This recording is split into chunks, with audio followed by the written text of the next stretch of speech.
Welcome, dear listener, to another quiet journey with Sleepy Historian. Tonight, we will wander slowly through the ancient world of Egypt, tracing the calm, deliberate, and often surprising routines of the priests who lived within the walls of sacred temples. As you settle in, perhaps lying comfortably beneath a blanket or resting your head softly on a pillow, allow yourself to take a deep, gentle breath and then another. Let your shoulders release tension. Let your hands rest easily and feel the slow expansion of relaxation spreading from the crown of your head down to your toes. Imagine the soft flicker of torchlight, the muted scent of burning incense, and the faint warmth of stone that has absorbed sunlight through the long day. It is here, in these quiet spaces, that Egyptian priests moved with a kind of careful precision that may seem foreign to us, yet is entirely human. Their routines, their attention to detail, and their deliberate movements were all part of a rhythm that guided their lives, shaping both body and mind as evening fell and night approached. Tonight, we will not rush. There is no need to hurry. We will move slowly, step by step, corridor by corridor, through temples and chambers, observing rituals, simple preparations, and the gentle persistence of a life dedicated to duty and mindfulness. You may notice your own breathing becoming slower as you follow along, or your muscles softening in response to the calm descriptions. This is exactly as it should be. The act of listening, of imagining, of being present, invites rest to arrive quietly, gently. As the sun dips toward the horizon in ancient Egypt, the heat of day softens. The temple courtyards, once bustling with activity, now adopt a more measured pace. Guards adjust their positions and patrol slowly, their footsteps muted against worn stone floors. Servants finish the day's last tasks, sweeping the thresholds, adjusting storage containers, and carrying water for evening rituals. The air itself changes. The warmth retreats, replaced by a subtle coolness, brushing across bare arms and ankles. The priests, who have labored through the sunlight with careful observance of sacred duties, begin to shift their attention toward the coming night. Some rituals are purely ceremonial. Others are practical, maintaining the temple, its sacred objects, and its small but vital ecosystem of humans and animals. The priests are aware of their surroundings at all times, noting changes in temperature, light, and even distant sounds. Every movement, every gesture is measured. There is a quiet rhythm to this, almost imperceptible to outsiders, but profoundly significant to those who inhabit the temple. Each night becomes a careful orchestration of attention and endurance, a way to prepare both body and mind for rest, while also honoring duty. You might notice that even in our imagining, there is a sense of patience here. Nothing is hurried. Nothing is abrupt. The priests move as if time itself has slowed, and in a way, it has. Their days are long, filled with observation, small chores, meditation, and ritual, and the evening offers the first gentle pause, a time to transition from labor to reflection.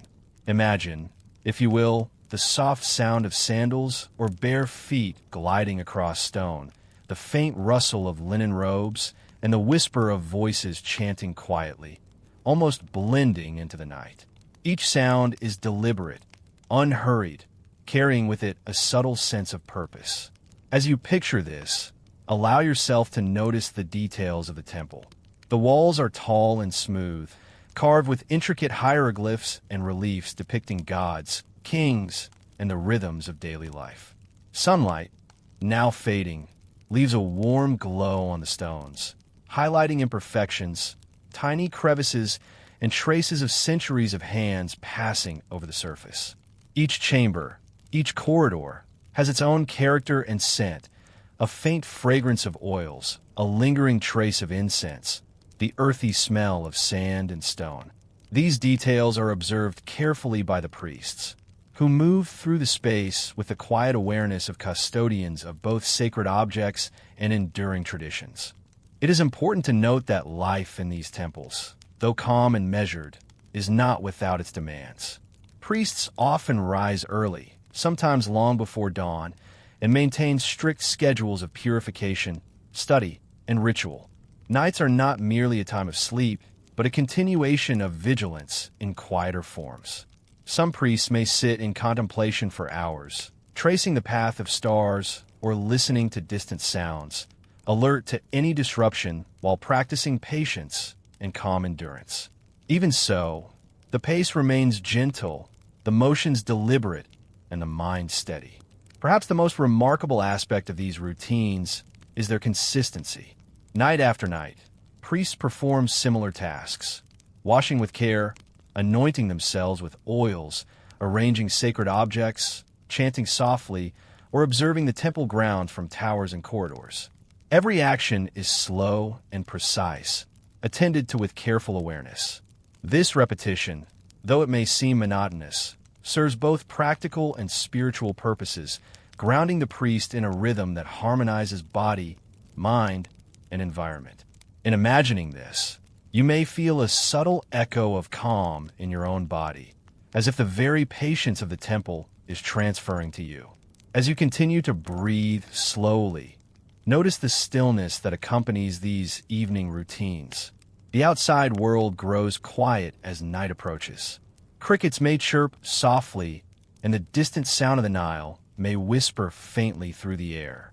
Inside the temple, the warmth of day lingers in stone surfaces, while shadows deepen and flicker across walls illuminated only by torches and lamps. Each flicker is slow and gentle, casting moving patterns that remind the priests of impermanence, and yet of continuity. The same patterns of light and dark have existed for generations. In these hours, before sleep or full rest arrives, priests attend carefully to their own bodies. Hands are washed, feet are cleaned, and robes are adjusted for comfort and warmth. Oils are applied slowly, each motion deliberate, each sensation noted. This preparation is not rushed. It is deliberate, almost meditative. The attention to self-care and ritual intertwines with a deep awareness of duty, ensuring that body, mind, and environment are in harmony before the quiet of night fully descends. Even for those who do not imagine themselves moving through ancient temples, there is value in noticing the calm, deliberate, and sensory-rich environment. As the priests prepare, as the lamps flicker, and as shadows lengthen, we are invited to slow ourselves, to pay attention to gentle sensations, the rise and fall of breath, the warmth of a blanket, the quiet ticking of moments passing without need for urgency. This is a space of quiet endurance, a rhythm of patience, and a slow, attentive life that, in its own way, is profoundly restorative. Tonight, as we explore these practices together, you may find that the repetitive motions of the priests, the calm of the temple corridors, and the measured steps through dimly lit chambers invite a gentle slowing of your own mind. Allow each word, each description, to act as a soft companion, guiding you toward ease, toward a sense of gentle curiosity, and ultimately toward rest. And so, as you continue to breathe softly and settle into your comfortable space, we begin our journey. We will walk slowly through the fading daylight of the temples, observe the priests' preparations, and follow them into the quiet of night. Along the way, notice the subtle details, the sound of water flowing in basins, the rustle of robes, the scent of oils and incense lingering in the cool air. Allow yourself to move with the rhythm of the temple, step by step, moment by moment. In these next hours, we will witness routines that may surprise you, rituals performed with care, attention to detail, and quiet discipline. Yet, throughout, there is no need for excitement, for drama, or for hurried observation. Everything unfolds slowly, deliberately, in a manner that mirrors the calm persistence of sleep itself. And as we move through these temples together, let your own body respond with gentle ease, your mind resting comfortably, and your attention softening like the shadows that grow longer with the approach of night. So, now, gently allow your imagination to settle into this slow, deliberate world. Picture the temple, the stone corridors, the subtle flicker of torchlight, and the measured steps of priests who have moved in these ways for centuries. Their lives are defined by patience, endurance, and careful observation. And as we walk alongside them, let your own breath, your own heartbeat, and your own awareness slow in quiet reflection. We will continue soon, moving into the first segment, the temple at twilight, where the fading sun casts long, gentle shadows across stone courtyards, and the first preparations for night begin in earnest.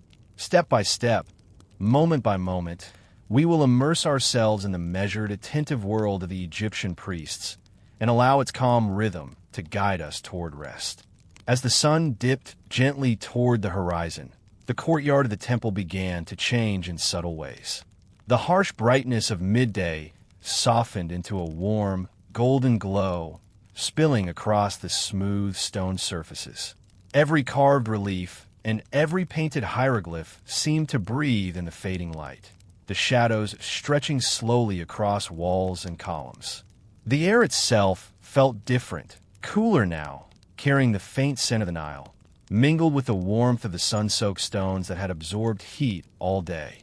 Each breath taken here seemed fuller, slower, as if the courtyard itself invited measured attention and quiet observation. The priests moved through this space with care, their feet bare against the cool stone, their robes flowing gently with each step. They were aware of every sensation, the temperature against their ankles, the unevenness of the flagstones beneath their toes, the faint whisper of wind brushing against the walls. Their movements were deliberate, unhurried, as they carried out the small tasks required before nightfall. Bowls were adjusted, vessels refilled with water, and incense was prepared carefully, each item placed in exactly the right position for the rituals that would follow. Sound in the courtyard were soft and measured. The occasional clink of a jar, the rustle of linen robes, the gentle shuffle of feet across stone. These were the only interruptions in the stillness of the evening. Birds, having sung all day, had begun to settle, their songs fading into a distant, muted chorus. Occasionally, a dog barked far off in one of the outer corridors, a reminder of the presence of life beyond the temple walls. Even these sounds, however, were absorbed into the rhythm of the courtyard, blending seamlessly with the hush of approaching night. Some priests paused briefly, standing motionless as they observed the light changing on the walls. A carved figure of a god caught the last golden rays, and they noted the way shadows lengthened along the stone. Their eyes, accustomed to the brightness of day, adjusted slowly to the dimming light, and in that adjustment, a calm attentiveness settled over them. It was not a hurried glance or a distracted observation, but a deep awareness, a quiet presence that required patience and stillness. Each moment was lived fully, though quietly, as the courtyard shifted from day into evening. There was a gentle rhythm to the courtyard's activity. Tasks were completed methodically, almost meditatively. Bowls were rinsed and dried with soft cloths, vessels aligned in neat rows, and small fires or lamps were lit gradually, one by one. The flames flickered gently, casting subtle shadows that danced lightly across the stone surfaces. Each flame was tended with care, ensuring it would burn steadily throughout the night. Even the act of lighting a lamp was done slowly, the motion of hands deliberate, the attention focused entirely on the task. In these moments, the courtyard became more than a physical space. It was a living environment, responsive to touch, sound, and observation. The priests were deeply aware of its character, the way the stone retained warmth, the echo of footsteps along the walls, the subtle change in the air as night approached. They moved through the space in harmony with these details, adjusting their pace, posture, and gestures to align with the environment. Each action was intentional, quiet, and respectful, forming a rhythm that was both practical and meditative. As the last rays of the sun slipped behind distant temple walls, the temperature dropped slightly. Stone surfaces cooled beneath the priest's bare feet, and a gentle breeze carried the earthy scent of sand and river water. They adjusted their robes to accommodate the change, folding excess fabric neatly, or pulling sleeves to shield themselves from the mild chill. Every movement was small, controlled, and deliberate, a testament to the subtle attentiveness required for life within these sacred spaces. The courtyard was not empty, however. Animals, small birds, cats, and occasionally a goat, moved slowly about, adding a quiet vitality to the scene. Each creature was observed, their presence acknowledged with subtle care. Priests made sure the animals were tended to before nightfall, feeding them, guiding them to shelter, or merely ensuring they were safe and calm. This quiet stewardship was part of the daily rhythm, a necessary task that demanded patience, attention, and gentle motion. As darkness continued to settle, the soundscape of the courtyard evolved.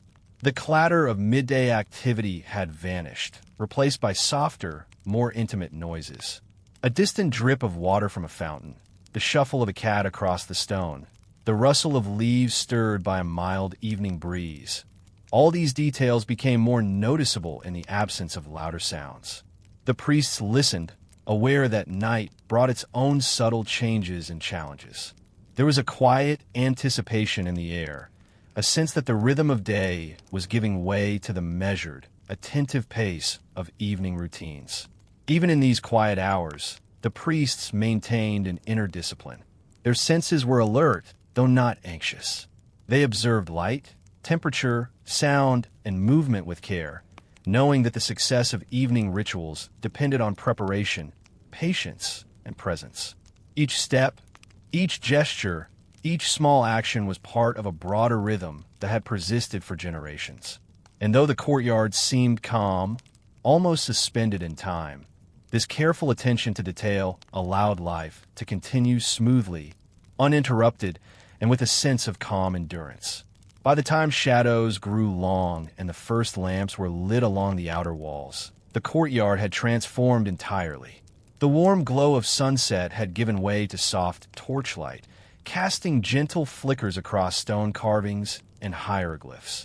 The priests moved more slowly now, guided by torchlight and the residual warmth of stone, finishing tasks with meticulous care. The transition from daylight to candlelight was gradual, subtle, and soothing, a quiet unfolding of night that required patience and mindfulness. The courtyard at twilight is a space of both calm and subtle anticipation. It is a place where movement slows, senses heighten, and presence becomes measured and deliberate. Here, in this quiet environment, the Egyptian priests practiced attention, endurance, and patience, allowing themselves to adjust to the rhythms of day and night. And as the last light faded from the horizon, their careful, deliberate actions prepared the temple and themselves for the rituals and quiet vigilance that night would bring. It is in these measured moments, observing shadows and listening to soft sounds, that we can imagine ourselves slowing down, aligning our own breath and posture with the rhythm of the courtyard. Let each detail, the flicker of light, the shift of temperature, the soft rustle of cloth, act as a gentle invitation to rest. Just as the priests moved with patience and awareness, so too can we allow ourselves to sink more deeply into calm, into quiet reflection, and into gentle preparation for sleep. As twilight deepened, the priests moved from the open courtyard into the inner chambers of the temple. These spaces were quieter, enclosed by thick stone walls that held both the warmth of the day and the faint, lingering coolness of approaching night. Here, the air felt different, more intimate, more deliberate, carrying with it the subtle fragrances of incense, oils, and the faint earthiness of stone. The soft flicker of torches and oil lamps created gentle pools of light, illuminating shelves of vessels, folded linens, and sacred objects placed with meticulous care over generations. The movement into these chambers was slow, deliberate, almost reverent. Every step across the stone floors was measured, each footfall producing a soft, muted echo that reminded those within of the stillness surrounding them. Hands adjusted robes with quiet precision, smoothing folds, drawing hems, and ensuring that no movement disturbed the calm order of the room. These chambers were both workspace and sanctuary, a place where ritual, preparation, and quiet reflection coexisted. Each priest attended to tasks that were both practical and symbolic. Vessels of water were refilled, polished, and positioned near altars. Bowls containing oils and incense were arranged in precise order. Small fires and shallow braziers were tended, ensuring that they would burn steadily through the night. Even the handling of these objects was performed slowly, with careful attention to texture, weight, and placement. The repetition of such tasks created a gentle rhythm, one that was both meditative and grounding, drawing attention inward as well as to the sacred space itself. The air was alive with subtle sensory details. The faint warmth of a lamp illuminated the intricate carvings on the walls. The smell of frankincense mingled with the earthy scent of stone and dust. Hands brushed over polished surfaces, feeling the cool smoothness of ceramic, the subtle grain of wood, the roughness of stone reliefs. Each sensation was noted, attended to, and respected. There was no hurry. Each movement was an invitation to calm attentiveness. Even within these quiet chambers, the awareness of night's demands lingered. Certain tasks required patience and endurance. The preparation of sacred objects demanded focus, ensuring that each item was clean, correctly positioned, and ritually pure. Any lapse in attention could disrupt the flow of later ceremonies, so the priests moved with slow precision, steadying their minds as they performed each motion. There was a subtle tension in this quiet vigilance, though it was never hurried or anxious, simply a measured awareness that life within the temple depended on careful observation and deliberate action. As the lamps flickered, shadows stretched and shifted across the walls. The priests, aware of every movement, adjusted their positions to avoid disturbing the delicate balance of light and dark. Their eyes, accustomed to the gradual dimming of twilight, scanned the chambers carefully, noting the placement of each vessel, each scroll, each object of ritual significance. Even the smallest detail, a slightly askew linen, a faint smudge on a polished surface, was attended to with calm, deliberate care. Preparation was not limited to objects alone. The priests themselves attended to subtle adjustments of posture and attire. Robes were folded or drawn snugly against the body, belts adjusted, and sandals or foot coverings readjusted as needed. There is an awareness of temperature and comfort, of the tactile sensation of cloth against skin, and of the slight chill that entered from stone walls or open windows. Even these small, seemingly mundane adjustments were part of a ritual of mindfulness, grounding the body and the mind in the deliberate rhythm of temple life. Some priests paused for moments of reflection, standing quietly as they inhaled the faint fragrance of incense or listened to the soft whisper of a distant breeze. Their attention was divided between inner calm and external awareness, a subtle balance that allowed them to maintain vigilance without strain. The chambers themselves seemed to respond to this quiet presence. Shadows deepened gently, light pooled in small corners, and the faint sound of dripping water or shifting stones became part of the meditative soundscape. Tasks unfolded gradually. Scrolls containing sacred texts were unrolled and arranged carefully, with attention to orientation, placement, and cleanliness. The texture of the papyrus was noted, the gentle rustle of its fibers filling the quiet air.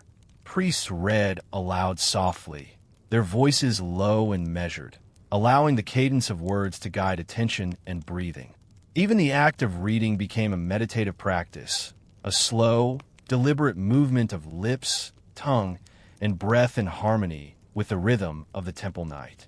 In some chambers, small fires or lamps cast gentle flickers on the stone surfaces. The play of light and shadow created an ever-shifting visual texture, subtle yet immersive. Priests moved within this soft illumination, aware of the way shadows lengthened and shrank with each flicker. Their own shadows mirrored their movements slowly, deliberately, a quiet reflection of attention and presence. Even as night approached fully, the pace remained measured, steady, and reassuringly slow. The quiet order of these sacred chambers also encouraged awareness of the body. Priests noted the weight of limbs, the tension in shoulders, the gentle release of breath. Hands that adjusted robes or handled vessels moved with awareness, noting texture, temperature, and motion. Eyes followed the lines of hieroglyphs, tracing symbols slowly, letting the mind absorb both visual and mental patterns. In this deliberate rhythm, there was a subtle endurance, a kind of quiet stamina as body, mind, and environment aligned in preparation for the coming hours of night. Even the act of moving between chambers was performed with care. Stone floors, often worn smooth by centuries of footsteps, were navigated with deliberate attention. Each step produced a soft, muted echo that blended with the other sounds of the chambers. The low hiss of oil lamps, the faint rustle of robes, the subtle drip of water from a basin or fountain.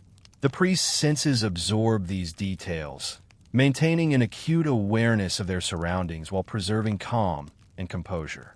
By the time the outer courtyard had darkened completely, the sacred chambers were fully prepared. Objects were positioned, fires were steady, and the priests themselves were aligned with the rhythm of the night. The environment was calm, orderly, and attentive, reflecting both the diligence and patience of those who moved within it. Even in darkness, the temple was alive with quiet activity, a measured, deliberate flow of attention, motion, and presence. In imagining this, we can sense the slow pulse of the temple as it transitions from day into night. Every object, every gesture, every breath is attended to with care. And as we observe this, our own breathing may slow, our shoulders may relax, and our attention may soften. The temple, the priests, and the rhythm of evening become a gentle companion, guiding the mind toward calm, reflective awareness, and a subtle readiness for the quiet endurance of night. As darkness settled fully over the temple, the priests began their slow transition into nocturnal routines. Torches had been lit along the corridors and in the outer courtyards, but it was the smaller, steadier flames of candles and oil lamps within the chambers that defined the intimate space of evening. These gentle lights cast long, flickering shadows across walls and objects, softening the sharp edges of stone reliefs and painted hieroglyphs. The movement of light created a quiet dance of shadow and illumination, and the priests, aware of every subtle shift, allowed it to guide their senses and motions. Walking from chamber to chamber, a priest might pause to observe a particular carving, noting how the flames reshaped its contours. The shadows stretched slowly across the stone, lengthening and shrinking almost imperceptibly, creating an ever-changing tapestry of darkness and warmth. Hands were used to steady flames or adjust candle positions, with deliberate care that ensured even the smallest flicker was maintained steadily. These gestures, small and precise, became a rhythm of attentiveness, each motion reinforcing patience and the quiet endurance of night. The sounds of night were different from the day. The courtyard, now empty of most activity, was replaced by a quieter, more introspective atmosphere within the chambers. The soft hiss of a lamp, the occasional rustle of robes, and the faint drip of water from basins or fountains became the primary auditory landscape. Even the priest's breathing seemed louder in the stillness, measured and regular, as if each inhale and exhale were a conscious part of the evening's ritual. There was no hurry. There was no need to rush. Every sound and movement was observed and absorbed, fostering a meditative attentiveness. Some priests would move slowly along corridors, lantern in hand, checking the placement of ritual objects or ensuring that sacred spaces were undisturbed. The act of walking itself was deliberate, feet lifted and set carefully upon stone floors, mindful of the echo and the rhythm created by each step.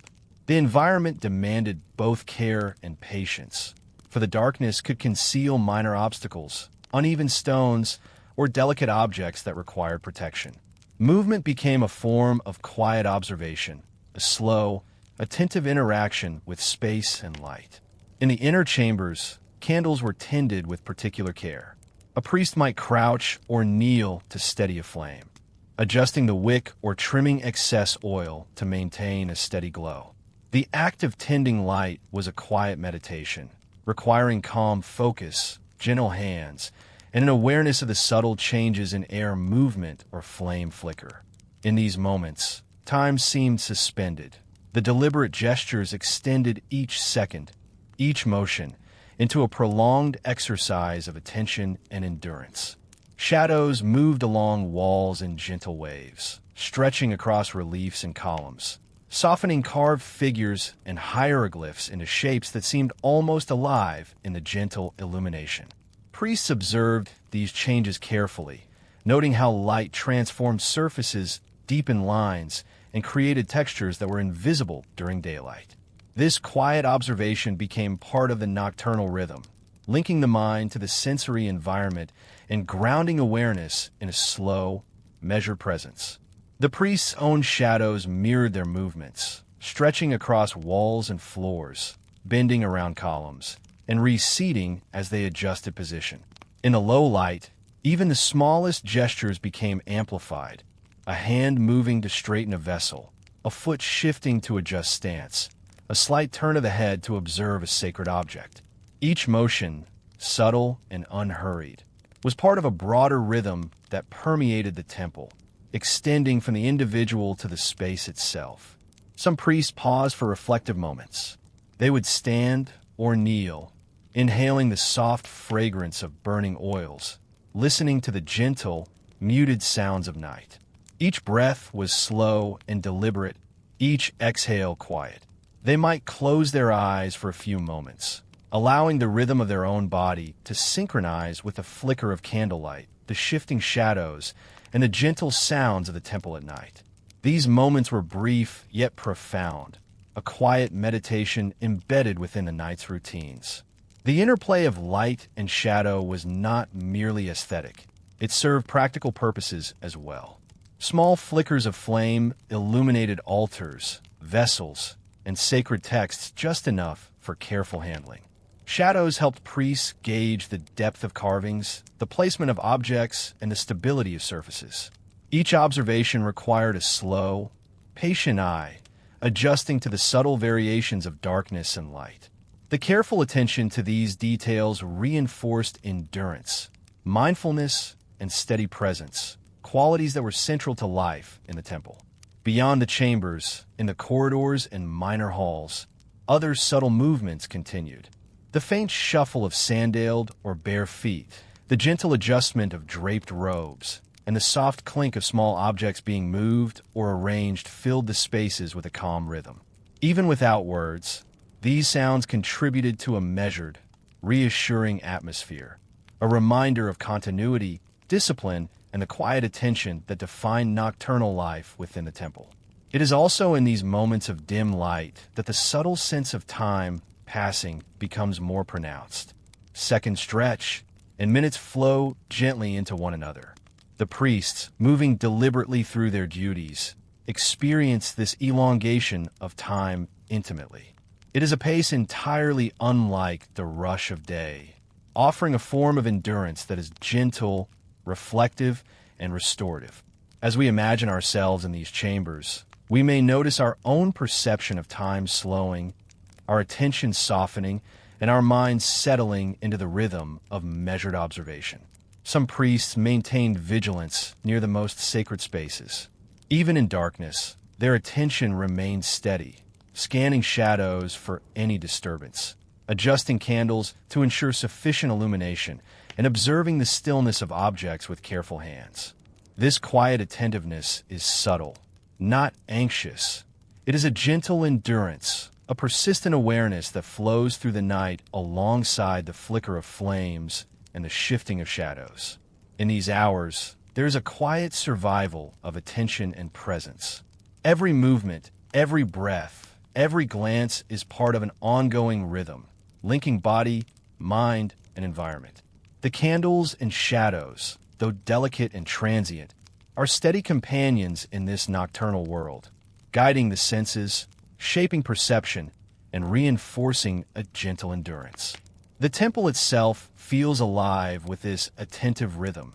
Every stone, every carving, and every object participating in the quiet harmony of the night.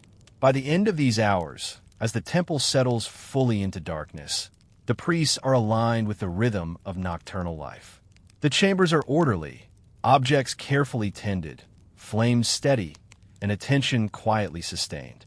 Shadows stretch long across walls and floors, flickering in subtle motion, reflecting both the presence of light and the careful endurance of those who maintain it. The environment is calm, serene, and deeply attentive, a testament to the measured pace, quiet observation, and slow, deliberate motion that define the night in the temple. And so, as we conclude this first segment, the temple at twilight stands as a place of patient presence, measured motion, and enduring quiet. The priest's careful tending of light, shadow, and objects reminds us of the slow rhythm of night, the meditative quality of attentiveness, and the subtle endurance required to move gently through darkness. In imagining this, we may allow our own breathing to slow, our own attention to soften, and our own minds to sink gently into the calm, deliberate pace of nocturnal observation. As night deepened, the focus of the temple shifted from preparation to quiet habitation. The priests, having tended to sacred chambers and the flickering lights of candles and lamps, began to move toward their designated sleeping areas. These were modest, orderly spaces within the temple's interior, rooms that offered shelter from the chill of night, while still remaining closely tied to the rhythm of temple life. The areas were simple, lined with mats, straw-filled bedding, or folded linen, and arranged to accommodate multiple residents in the same chamber. The shared nature of these spaces required both patience and attentiveness. Priests were accustomed to the subtle negotiations of proximity, adjusting the placement of bedding to avoid crowding, keeping belongings neatly tucked away, and maintaining silence to allow for rest. Even the act of lying down involved awareness. The softness of the mat beneath the body, the alignment of pillows, the coolness of stone walls pressed gently against skin. Movements were slow, deliberate, mindful, intended not only to preserve comfort, but to respect the presence of others in the room. In these chambers, sound was kept to a minimum. Footsteps were light, conversations whispered, and routines were performed with quiet precision. The priests moved with a steady awareness of the acoustic qualities of stone, noting how even a soft cough or the shuffle of a robe could carry across the room. They developed a gentle rhythm, coordinating movement with breath, footsteps, and touch, ensuring that each member of the shared space could settle into rest without disruption. Sleeping arrangements were often communal, yet arranged with care. Each priest had a designated spot, sometimes separated by small dividers or the careful folding of bedding, creating subtle boundaries within the shared chamber. These boundaries, though minimal, offered a sense of personal space, a small sanctuary within the collective environment. Here, priests could lie down, release tension from the day, and attune themselves to the gentle pace of the temple night. The tactile experience of these spaces was subtle yet important. Mats and linens were adjusted to accommodate the body, pillows or small cushions positioned to support neck and shoulders. The cool stone beneath and the warmth of blankets or folded robes created a delicate balance, a gentle negotiation between comfort and the inevitable chill of night. Hands moved slowly, adjusting folds of fabric, smoothing surfaces, and ensuring that each bed was ready for repose. These movements, while small, were deliberate exercises in patience, care, and attention. Even in repose, the priests remained partially attentive. Sleep was welcomed, but measured. The temple was a space of continuous awareness. Priests maintained a quiet readiness for nightly duties, the possibility of tending to sacred fires, lamps, or ritual spaces if necessary. Though the body relaxed, the mind lingered in calm vigilance, attuned to subtle shifts in sound, light, and movement. The result was a form of rest that was slow, deliberate, and deeply connected to the environment. The shared nature of these chambers encouraged a subtle empathy and awareness among the priests.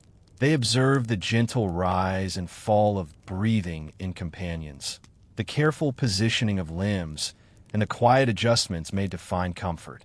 Even minor sounds, the shifting of a mat, the faint creak of linen, were noted with a calm attentiveness that was neither intrusive nor anxious.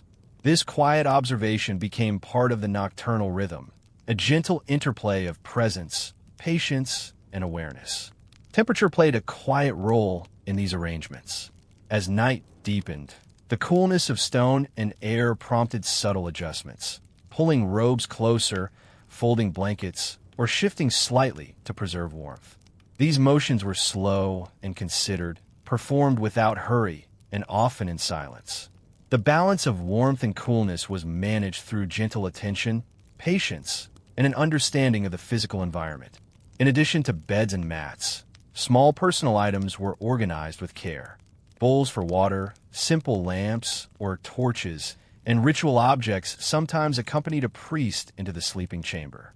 Each object was positioned deliberately, ensuring accessibility without disturbance.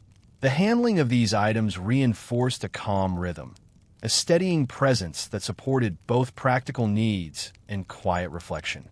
Even the simple act of lying down became a gentle practice. Priests noted the sensations of their bodies, pressure against the mat, the alignment of the spine, the softness of folded linen.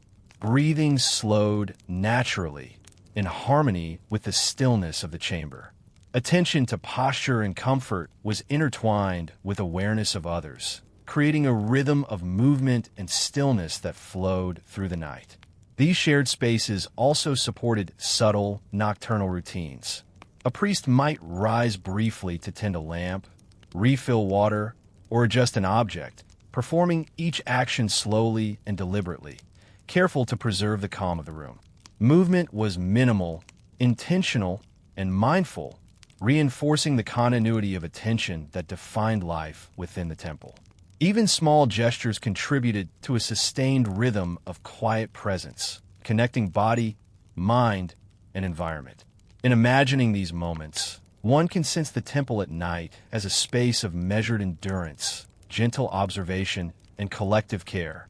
The quiet shared spaces, the deliberate sleeping arrangements, and the slow, mindful movements create an atmosphere that is calm, reflective, and intimately connected to the environment. The priests, resting yet attentive, maintain a balance between bodily rest and mental awareness, producing a gentle rhythm that extends through the hours of darkness. The night, though still, was not static. A faint shift of air through open windows or corridors, the distant movement of someone passing through adjacent chambers, and the subtle creaks of stone as it settled with temperature changes, all were noted with a calm attentiveness. These minor observations, far from causing worry, reinforced a gentle awareness, a quiet participation in the rhythms of the temple's nocturnal life. By understanding these sleeping arrangements and shared spaces, we gain a sense of the patience, attentiveness, and endurance required of priests in the temple at night. Their rest is measured, mindful, and deeply connected to both environment and companions. Every adjustment, every motion, every breath contributes to the slow unfolding of the night, creating a calm and deliberate rhythm that carries from one hour to the next. In this quiet intimacy of shared spaces, one can imagine the soft rise and fall of bodies, the faint glow of lamps, the gentle interplay of shadow and light. Each small motion is deliberate, each breath is attentive, and the presence of companions is acknowledged subtly and with care. The temple at night becomes not only a place of physical rest, but a sanctuary of measured awareness, quiet endurance, and gentle reflection. As the temple settled further into night, the environment became rich with quiet sounds, subtle and measured, each carrying its own rhythm and significance. The priests, resting in their designated chambers or moving slowly along corridors, attuned themselves carefully to these noises, each one a gentle marker of presence, time, and life within the temple walls. Even in the deepest stillness, the nocturnal temple was far from silent. The soft flicker of flames and lamps and braziers created a faint, almost imperceptible hiss, the steady murmur of fire meeting oil. It was a comforting sound, rhythmic and consistent, like the slow pulse of the temple itself. Each priest knew this sound intimately. It marked the boundaries of activity and rest, a gentle anchor for attention, guiding them through the quiet hours. The hiss blended seamlessly with other subtle noises, forming a tapestry of calm presence. In corridors and sleeping chambers, the shuffle of sandaled or bare feet echoed faintly. A priest might rise to tend a lamp, adjust a vessel, or move to another chamber. Each step was measured, deliberate, taken with awareness of the quiet space. The soft shuffle of robes, the gentle swish of fabric brushing against stone, and the muted clink of objects being moved all contributed to the overall nocturnal rhythm. These sounds, though minimal, maintained a steady undercurrent of life and purpose. Animals added their own layer to the nighttime soundscape. Small birds, which had settled earlier, sometimes fluttered or chirped softly in sheltered corners. Cats moved silently across stone floors, their paws producing subtle, fleeting noises. Occasionally, a distant dog barked, echoing softly through outer corridors. These sounds were familiar and expected, integrated into the quiet attentiveness of the priests. They were neither startling nor intrusive, but gentle companions to the nocturnal atmosphere. Water, too, played a delicate role in this symphony of night. The faint drip from basins or fountains created a rhythmic punctuation in the silence. It was never hurried or loud, only a subtle reminder of presence and continuity. Priests often paused to notice these sounds, the soft splash or drip marking the passage of time in the gentle hours before dawn. These auditory cues were part of the temple's calm endurance, supporting awareness without disturbing the meditative atmosphere. Some priests hummed quietly or recited softly from sacred texts, the low cadence of their voices blending with the ambient sounds. These vocalizations were slow and measured, providing a subtle auditory warmth in the dim chambers. The words themselves were secondary to the rhythm, a gentle murmur that guided attention and breathing, reinforcing both mental focus and physical calm. Even in these quiet utterances, the priests maintained a deliberate pace, never hurried, never raised in volume, their tones merging seamlessly with the nocturnal environment. The stone walls of the temple carried and transformed sounds in gentle ways. A step taken in one corridor could echo faintly through arches and chambers, producing a soft reverberation that blended with the hiss of lamps and the rustle of robes. The priests were attuned to these acoustic qualities, moving and adjusting with awareness, ensuring that even minimal noises did not disrupt the overall tranquility. There was a careful, deliberate balance between activity and stillness, between the presence of life and the silence that defined the night. The occasional movement of objects produced subtle sounds as well. A priest might shift a vessel, smooth a linen mat, or reposition a candle. Each motion was accompanied by tiny echoes, the gentle scrape of stone, the faint clink of ceramic, the soft whisper of fabric. These sounds were not hurried or loud, but deliberate, extending time and attention into each small gesture. They became part of the slow, continuous rhythm of the temple night, a quiet dance of presence and mindfulness. Even breathing itself became audible in the stillness. The rise and fall of chests, the measured exhale, and the gentle inhalation of air were heightened by the absence of daytime noise. Priests were aware of their own breath and the subtle rhythms of those around them, adjusting position or movement to maintain calm, shared tranquility. The soundscape of night was an active environment, a mixture of motion and stillness, of presence and absence, all guiding the body and mind into a gentle, meditative state. Some corridors carried distant sound from other chambers. A soft footstep, the muted cough of a companion, or the faint movement of a ritual object provided reminders of communal life. Yet these noises were never abrupt. They were integrated naturally, accepted calmly, and observed with patient awareness. The priests moved in harmony with this tapestry of sound, maintaining both personal focus and awareness of others, creating a quiet, collective endurance.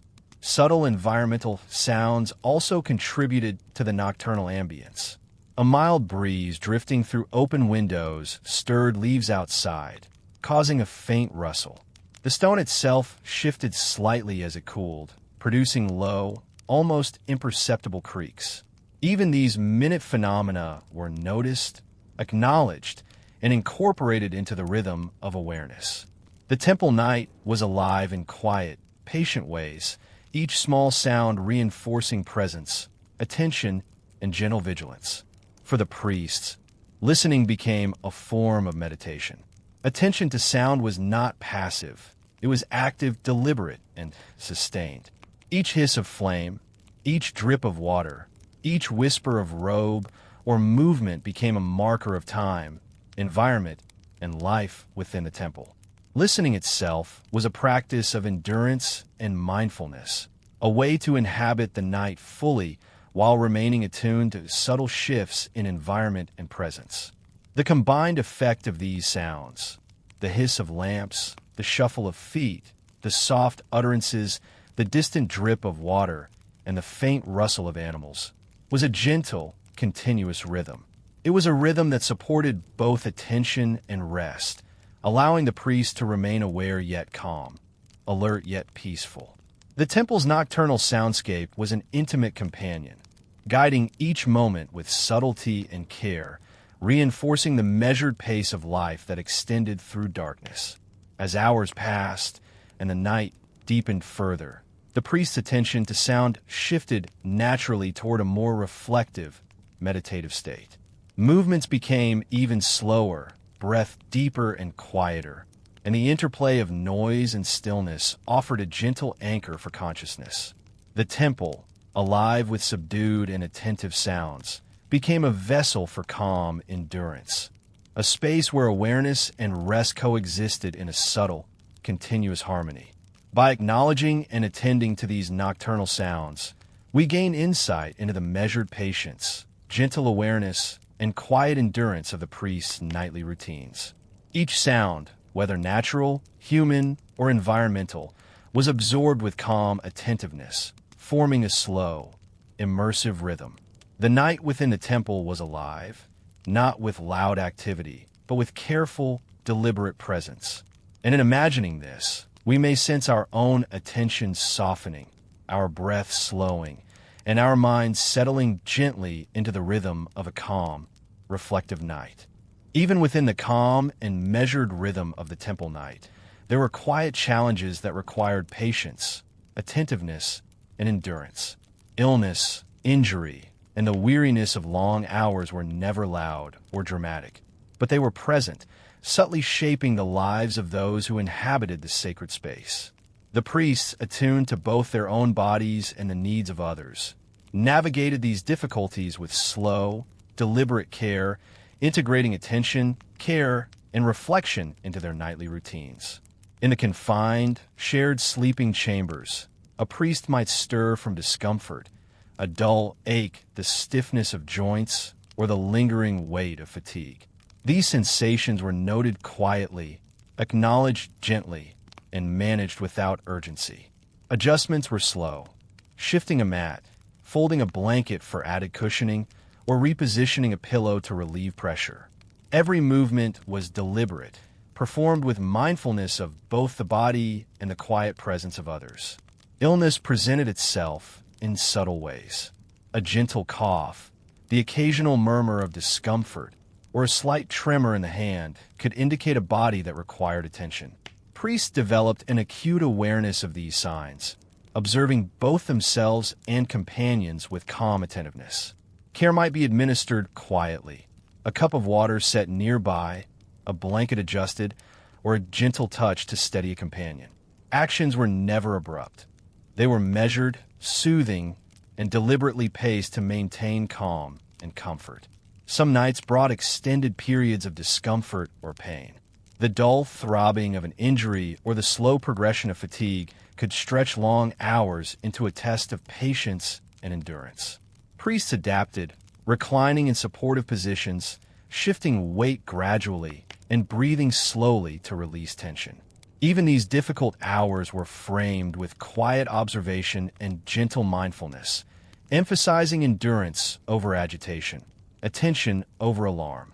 The temple itself provided subtle aids to comfort and recovery.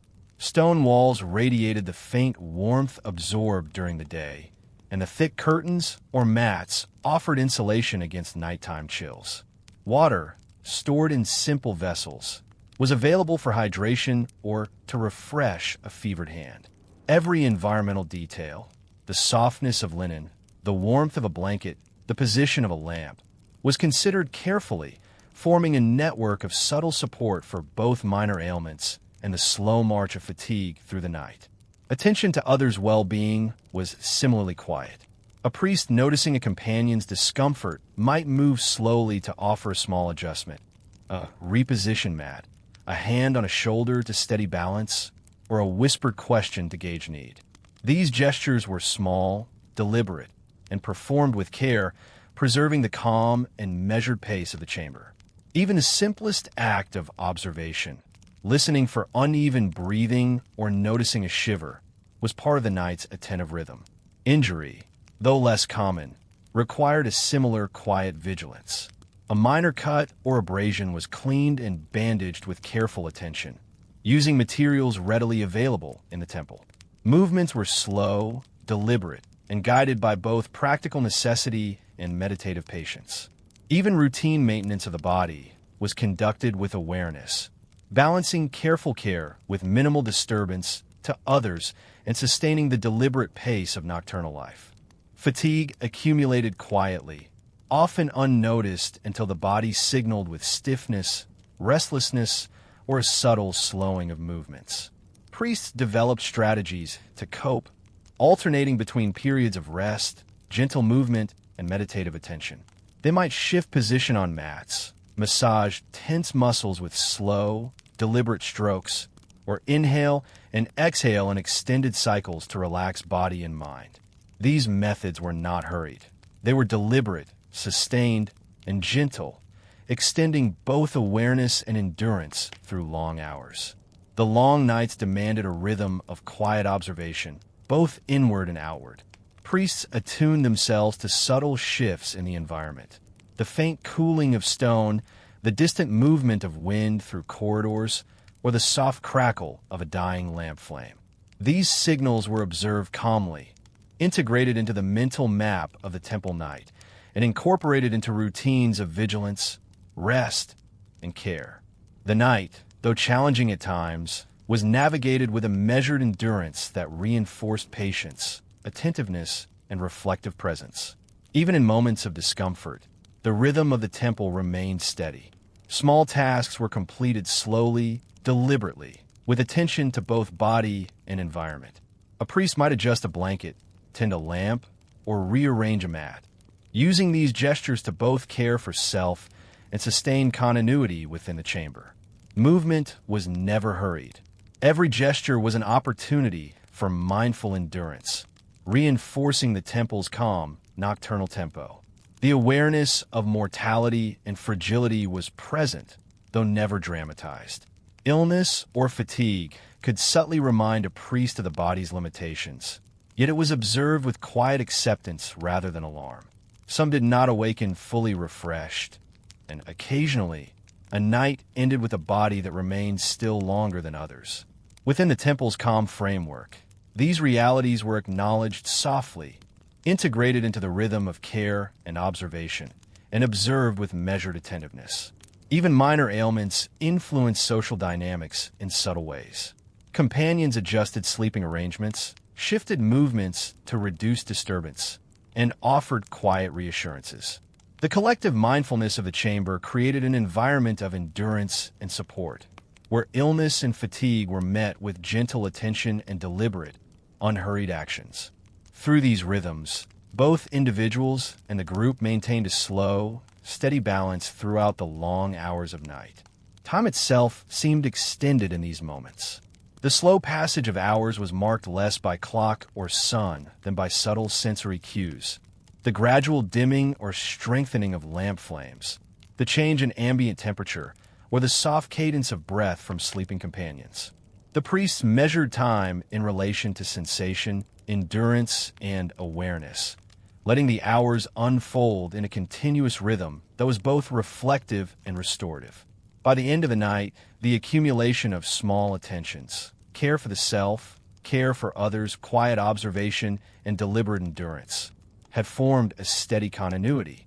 Illness and injury were present, but they were neither disruptive nor alarming. Instead, they were woven into the slow, immersive rhythm of the temple night, reinforcing attentiveness, patience, and measured awareness.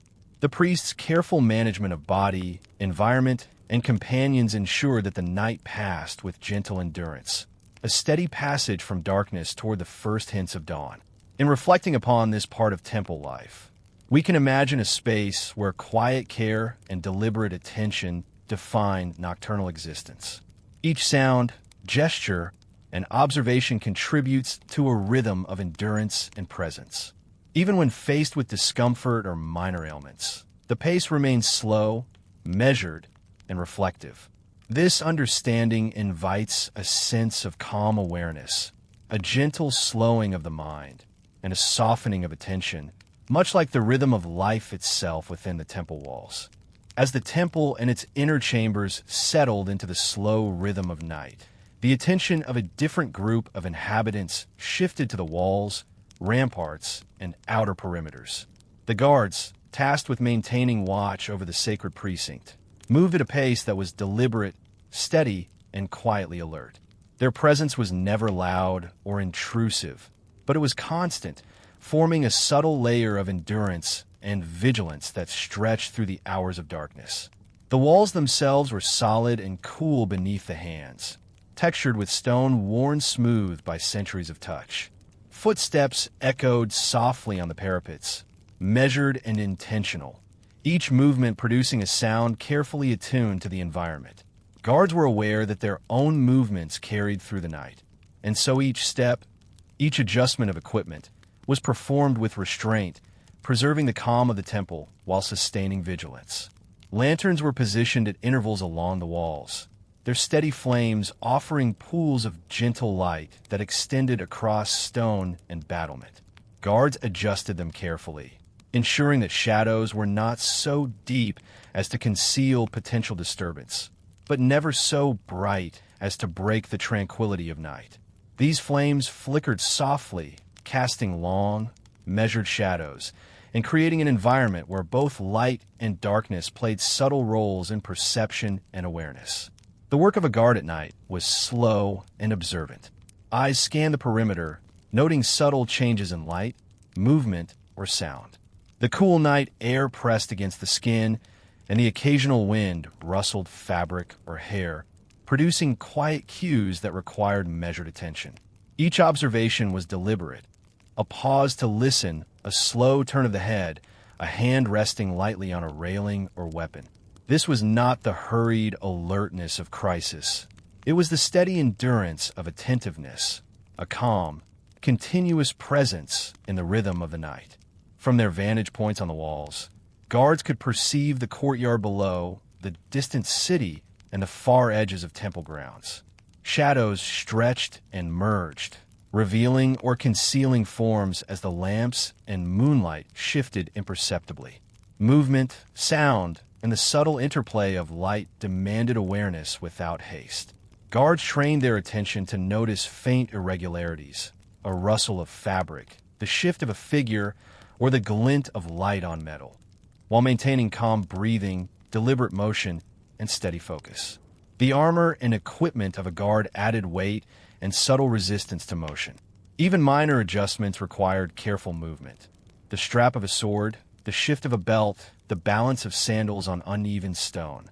These adjustments were performed slowly, with full attention to both body and surroundings. The physical demands of standing or pacing for extended hours were tempered by a deliberate, measured approach, allowing endurance to become a quiet rhythm, aligned with the shifting light and subtle sounds of night. Communication among guards was minimal, limited to low, deliberate whispers or subtle signals. The nocturnal environment demanded patience. One word, one gesture, or one glance could convey sufficient information without disturbing the overall calm. Coordination was practiced in soft tones and careful timing, forming a silent understanding that preserved the balance of vigilance and serenity. Every action was calculated, deliberate, and performed with mindful patience. Even the simple act of observing became immersive. Guards noticed the way the cool stone absorbed the night's dampness, how the wind shifted the sound of distant steps, and how shadows moved across surfaces. Every subtle sensory input, temperature, texture, sound, or visual change, was integrated into the attentive awareness required for their duties. This quiet attentiveness was not hurried. It was a slow, meditative engagement with the environment, producing a steady endurance that extended hour by hour. Some guards paused to lean lightly against parapets or columns, stretching limbs gently while maintaining vigilance. These moments were brief, intentional, and reflective, allowing the body to rest without diminishing awareness. The temple night, with its blend of cool air, soft illumination, and rhythmic observation, created an environment where small gestures of rest were woven seamlessly into a continuous cycle of attention and presence. The distant sounds of the sleeping courtyard below, soft footsteps, the muted rustle of animals, the occasional movement of water or stone, were absorbed into the watchful rhythm. Guards neither reacted with haste nor ignored these cues. They were observed, acknowledged, and integrated into the overall awareness. Even minor disturbances, such as a shifting shadow or a fleeting rustle of fabric, were treated as information, calmly considered, and then either noted for continued observation or gently dismissed when no threat was present. The perception of time was extended during these long hours. Minutes stretched into measured sequences, and hours merged into a continuous rhythm of observation, adjustment, and endurance. Guards experienced the night slowly, integrating every sound, movement, and sensation into their awareness. The practice of vigilance became a form of quiet meditation, linking body, mind, and environment through attentive endurance. In imagining this nocturnal watch, we can perceive a space of patience, reflection, and quiet readiness. Guards navigate darkness with deliberate attention, tuning their senses to subtle variations in light, temperature, and sound. Their presence is a steady, unspoken rhythm that supports the tranquility of the temple while ensuring continuity and safety. There is no urgency, no alarm, only measured endurance, slow awareness, and careful observation. By the end of these hours, the guard's rhythm is fully established. Each step, pause, and glance is integrated into the nightly tempo, sustaining a balance between attentiveness and calm. The walls of the temple, the distant courtyards, and the subtle changes of light and shadow become part of an immersive nocturnal environment. Observing the guards, one can sense the gentle endurance, deliberate patience, and reflective awareness that define life on the temple's perimeters during the long hours of night. Beyond the walls and parapets, the courtyard of the temple took on a life of its own as night deepened. Here, the rhythm of the temple slowed, yet subtle movement and quiet attention continued. The courtyard was an open space enclosed by stone walls, paved in worn flagstones and dotted with fountains, small shrines, and carefully arranged benches. Though few were awake to traverse it at this hour, the courtyard retained a presence that was almost palpable, an ambient stillness punctuated by the careful footsteps, rustles, and movements of those tasked with nightly observation. Priests or attendants occasionally passed through, moving at a deliberate, measured pace. Each step was carefully chosen to avoid startling the quiet environment. Sandals brushed lightly against the stone, robes swishing softly with each motion. These slow, deliberate movements maintained calm in the courtyard, while simultaneously allowing for observation of any unusual changes or activity. Even in the absence of constant motion, the courtyard felt alive, resonating subtly with the careful attention of those who remained awake. Fountains, when present, added a quiet musicality to the space. Water trickled gently, splashing into stone basins with a rhythmic, reassuring cadence. The sound of moving water was soft, never loud or intrusive, and offered both a sensory anchor and a gentle companion to the attentive watchers. The movement of water provided a constant yet soothing rhythm, harmonizing with the soft noises of the night and sustaining the quiet vigilance that extended across the courtyard. Occasionally, a cat or small bird might venture into the courtyard, its movements deliberate and tentative. The rustle of feathers or the soft pad of paws on stone was integrated into the watchful attention of those observing. These small presences were noted, acknowledged, and allowed to exist without alarm. In this way, the courtyard became a living, breathing space, rich with the delicate balance of silence, movement, and observation. Lighting in the courtyard was dim and subdued. Lanterns hung at intervals along walls and near fountains, their warm glow illuminating patches of stone while leaving other areas in gentle shadow. These pockets of light created a mosaic of visibility and concealment, requiring observers to adjust their attention constantly.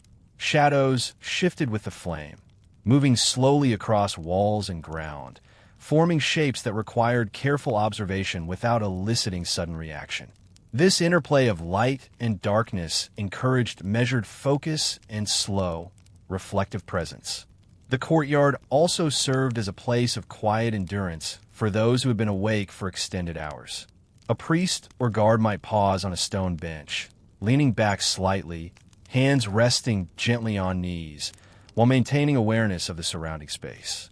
Breathing slowed, muscles eased, yet attention remained active, attuned to the softest shifts in sound, temperature, and movement. This balance between physical rest and mental alertness created a gentle rhythm, extending over long stretches of time. Even in silence, the courtyard conveyed subtle information. A shifted stone, a moving shadow, or a sound carried by the night air could indicate a minor disturbance, the presence of a companion, or the shifting of wind through the temple grounds. Observers trained themselves to notice these subtle signs, integrating them into a calm, steady awareness. Each detail was considered slowly and deliberately, with attention distributed evenly across sight, sound, and even the faint vibrations that moved through stone underfoot. The courtyard, like the walls, was a space of patience and endurance. Long hours required watchers to regulate attention without becoming fatigued. They learned to shift weight gently, to adjust posture with slow care, and to breathe deliberately in order to sustain alertness. Every subtle movement, tucking a hand beneath a knee, shifting a foot, straightening a back, was performed with mindfulness, preserving both comfort and vigilance. Fountains, plants, and small decorative elements contributed to the sensory environment. Leaves might tremble slightly in a night breeze. Water shimmered in the dim lantern light, and the stone underfoot retained the gentle chill of evening. These elements were observed attentively yet without haste, their slow presence reinforcing the meditative awareness required for long nocturnal watches. The environment itself seemed to guide the rhythm of attention, prompting a quiet, reflective pace. Time in the courtyard unfolded gently, measured less by hours and more by sensations and subtle cues. The slow flicker of lanterns, the movement of shadows, the faint sounds of water, and the soft swish of robes became markers of temporal passage. Observers experienced these hours immersively, noting small shifts and changes in a manner that was both attentive and calm, integrating environment and human presence into a cohesive, deliberate rhythm. Even the act of walking through the courtyard became a meditative exercise. Each step was considered. The feel of stone beneath the sandal, the slight resistance of uneven paving, the way shadows stretched across the ground. The pace was slow, deliberate, and reflective, allowing the observer to move with awareness while maintaining the quietude necessary for attentive presence. Every gesture, adjusting a robe, glancing at a lantern, leaning slightly against a wall, was performed with careful mindfulness. Quiet conversations occasionally occurred, though they were low, deliberate, and measured. Words were spoken softly, almost as murmurs, only enough to convey essential information or reassurance. These exchanges were carefully timed and spaced, preserving the overarching calm while maintaining the continuity of observation and awareness. Even when voices were raised slightly, they remained gentle, deliberate, and harmonized with the soft ambient sounds of the night. In this space, both environmental awareness and human attentiveness combined. Observers integrated sensory input from light, shadow, sound, and tactile feedback, coordinating body and mind in a slow, deliberate rhythm. The courtyard became a site of subtle endurance, a place where presence, observation, and patient awareness intersected. Life moved slowly here, measured in quiet motion, gentle observation, and reflective attention. By understanding the courtyard and its quiet watchers, we glimpse a nocturnal world that is immersive, patient, and deliberate. Each stone, each fountain, each rustle of fabric or whisper of movement contributes to a rhythm that is neither hurried nor chaotic. The environment supports awareness. The watchers sustain vigilance, and a combined presence of human and natural elements creates a gentle, enduring nocturnal harmony. Above the courtyard, beyond the walls, the temple's towers and ramparts offered elevated vantage points from which to observe both the immediate surroundings and the distant horizon. These heights carried a different rhythm than the courtyard or the walls, slower, more reflective, and suffused with the quiet endurance of extended observation. From these towers, the attentive watcher became a bridge between the temple's intimate interior and the vastness beyond, observing the subtle movement of night, the slow play of shadow, and the faint glow of distant lights. Climbing the narrow stairways of the towers required care and measured attention. Each step on worn stone was deliberate, taken with awareness of balance, footing, and the weight of armor or robes. The movement was slow, almost meditative, heightening awareness of the body, the environment, and the sound of footfall echoing faintly in the enclosed space. Even in ascent, there was a deliberate pacing, a rhythm that supported endurance, alertness, and calm observation. Once at the top, the ramparts provided a panoramic view. Shadows shifted and merged across rooftops, gardens, and courtyards. The distant horizon, where the first hints of stars glimmered or the faint outline of distant hills appeared, became a subtle focus for observation. The night stretched beyond immediate awareness, extending attentiveness into a quiet, reflective vigilance. Observers learned to move their gaze slowly, to shift attention from near to far, and to integrate all aspects of the scene into a continuous, measured awareness. Lanterns or torches placed along the towers and ramparts provided gentle illumination, enough to see pathways, handholds, and the occasional companion, but never so bright as to diminish the vast interplay of shadow and moonlight. The flickering flames cast long, subtle shadows, creating patterns that shifted with air currents, stone surfaces, and the slow movement of observers. Each observer adapted to this changing light, allowing their eyes to adjust gradually, their attention to follow the interplay of illumination and shadow. From this elevated perspective, even minor movements became significant markers. The rustle of a bird in flight, the flicker of distant lanterns, or the soft swish of fabric far below were noted with careful attention. These cues were neither alarming nor disruptive. They were integrated gently into a broader awareness. Observers learned to interpret the faintest shifts as part of the continuous rhythm of night, sustaining vigilance without urgency, patience without fatigue. The physical experience of the towers demanded endurance. Cold stone, occasional wind, and extended periods of stillness required subtle adjustments. A shift in stance, the folding of arms, or the pressing of a hand against cool stone for balance.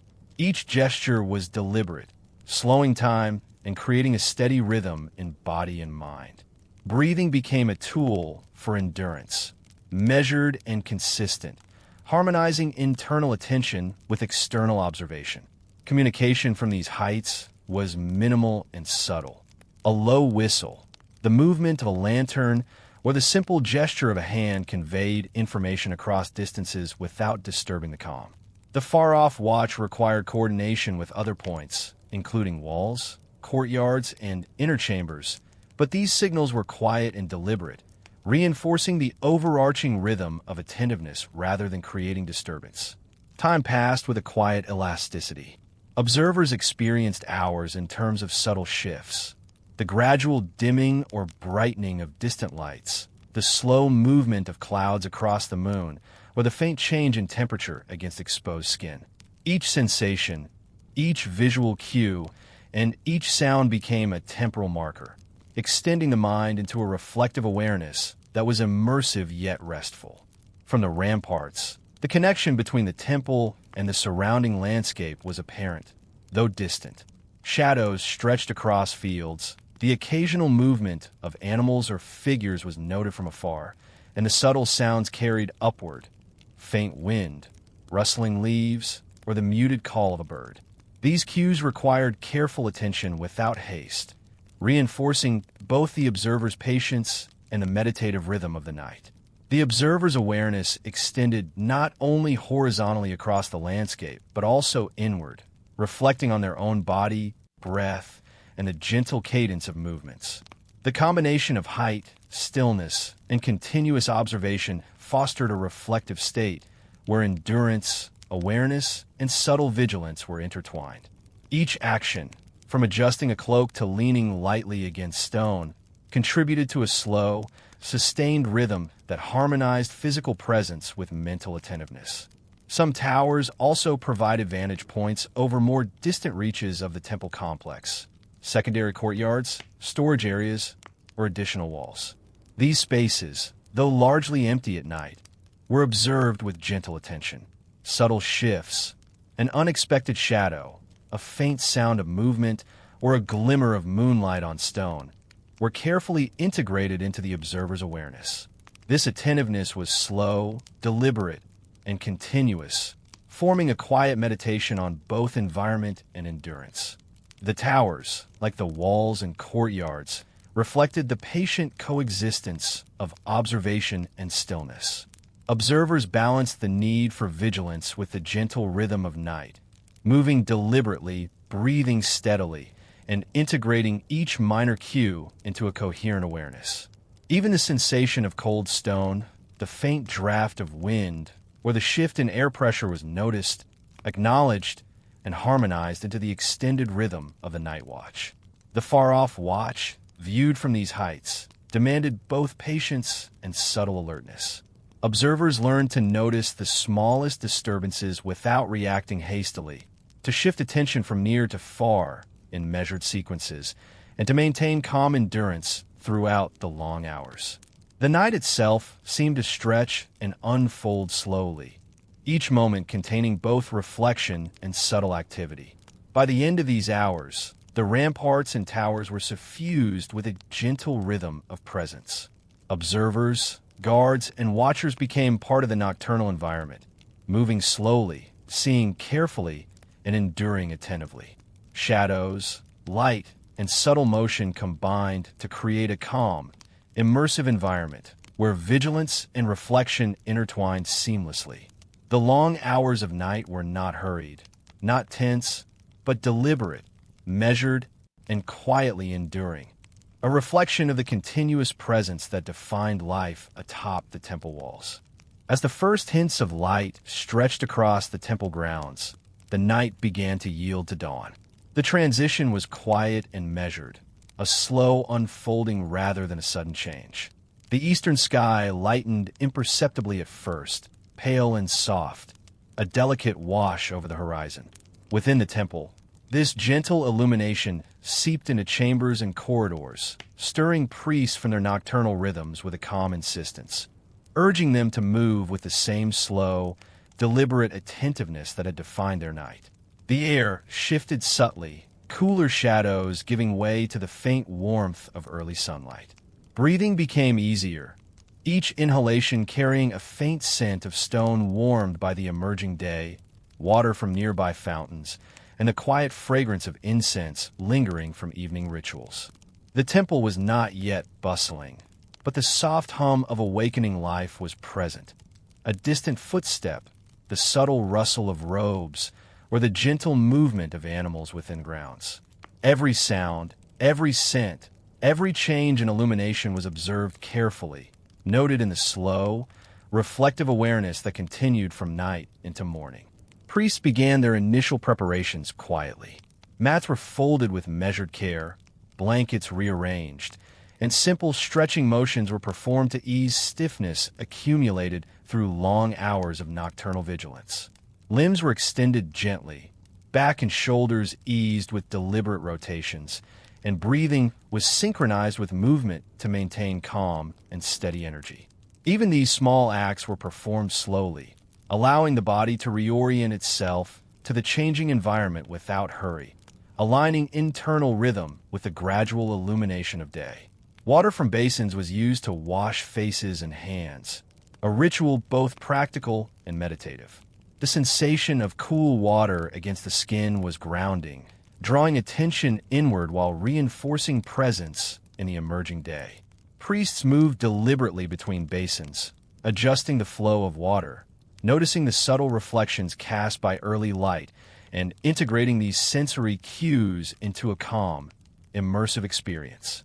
Every movement was purposeful yet slow, every gesture repeated with gentle precision. Preparations for morning rituals followed a similar rhythm. Lamps were adjusted or extinguished, incense was readied, and ceremonial garments were arranged with careful attention. Each task was executed without haste, with a focus on deliberate placement, measured motion, and the soft sensory feedback that accompanied the work. The unfolding day provided subtle illumination for these preparations, transforming each motion into part of a slow, deliberate choreography that harmonized body, mind, and temple environment. The temple's inner chambers began to fill with muted activity. Priests moved from their sleeping spaces to ritual halls, careful to avoid disturbing companions. Steps were soft, robes brushed lightly against stone floors, and the clink of ceremonial objects was minimized through gentle handling. This transition from night to day required both attentiveness and patience, ensuring that the calm cultivated during darkness was maintained even as the temple's rhythms began to expand. Even food preparation was measured and quiet. Simple morning meals, bread, fruit, and water, were arranged with deliberate care. The sound of slicing, the soft pouring of water, and the gentle handling of utensils became part of the reflective rhythm of early hours. Eating itself was slow, mindful, and intentional, each bite chewed thoroughly, each swallow noted with awareness. This calm attentiveness extended both the restorative qualities of the night and the deliberate awakening required to sustain the day. Observing the temple grounds from inner windows or corridors, priests noted the movement of animals, the first stirrings of birds, and the faint glimmer of dew on stone and vegetation. These subtle details were integrated into the mental map of the environment, offering both orientation and a meditative rhythm that linked the observer with the broader world outside. The slow unfolding of light, sound, and movement became a narrative in itself, reinforcing awareness while preserving the gentle pace of morning activity. Dawn rituals themselves were approached with measured attention. Priests walked through corridors and courtyards with deliberate steps, chanting quietly or repeating prayers in a soft, steady cadence. Movements of hands, the folding of garments, and the careful placement of ritual objects were performed slowly, each gesture absorbing attention and awareness. The calm repetition of these actions, in sync with the slow unfolding of sunlight, created an immersive rhythm that extended both physical endurance and reflective observation. The courtyard, now lightly touched by morning light, became a space of contemplative observation. Stone surfaces, once cool from night, began to absorb warmth. Fountains shimmered as the first rays of the sun caught the water's surface, producing gentle glimmers and reflections. Every surface, every shadow, every subtle movement of air or water was noted attentively, integrated into a sensory awareness that bridged night and day. Priests paused occasionally, leaning lightly against stone, observing quietly, and synchronizing breathing and posture with the gentle cadence of dawn. Even minor chores were approached slowly. Cleaning, arranging mats or rugs, and adjusting ceremonial implements were performed with deliberate care. Each movement, though small, contributed to the broader rhythm of awakening life. The temple, in these early hours, was neither hurried nor busy, but suffused with an attentiveness that made every detail matter, creating a reflective and immersive environment where the transition from night to day was both observable and gently experienced. As the sun rose higher, the temple's inner spaces were filled with warmth, light, and a growing sense of quiet vitality.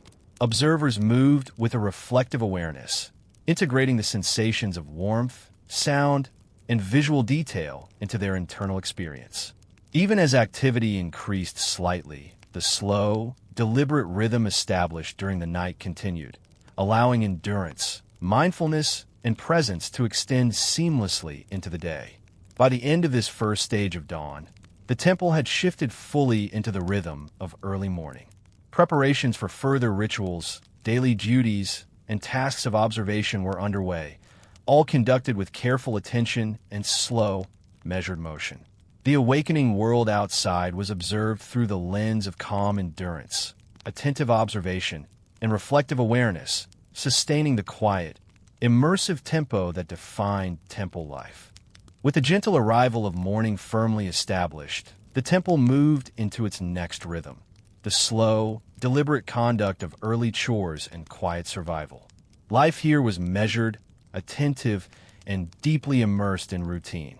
Even as light fully touched the courtyards, the activity remained calm, never hurried, and always respectful of the slow, reflective pace cultivated through the long night. Priests and attendants began their morning chores with deliberate care. Mats and bedding were folded and arranged neatly, the soft rustle of fabric blending with the gentle movement of robes. Each adjustment was performed with attention to detail, ensuring that every piece of cloth, every simple item of daily life, was restored to order. There was no rush. Every gesture was slow and purposeful, creating a rhythm of movement that harmonized with the waking environment. Water tasks followed. Basins were replenished, fountains tidied, and the occasional spill or small mess was addressed with careful attention. The tactile sensation of cool water against hands, the faint splash of liquid into stone basins, and the subtle aroma of fresh water all contributed to a reflective sensory experience. Washing and cleaning became meditative, each motion drawing awareness to the present, the rhythm of movement, and the quiet endurance required for sustained attentiveness. Food preparation was approached with the same deliberate care. Bread was portioned, fruit washed, and simple grains or pulses arranged in containers with a measured pace. Knives and utensils were handled slowly, deliberately, and with a gentle awareness of their weight, balance, and the feedback they provided to the hands. The act of preparing nourishment became a quiet ritual, reinforcing the reflective rhythm that had extended from the night into the dawn hours. Small repairs and maintenance tasks followed naturally.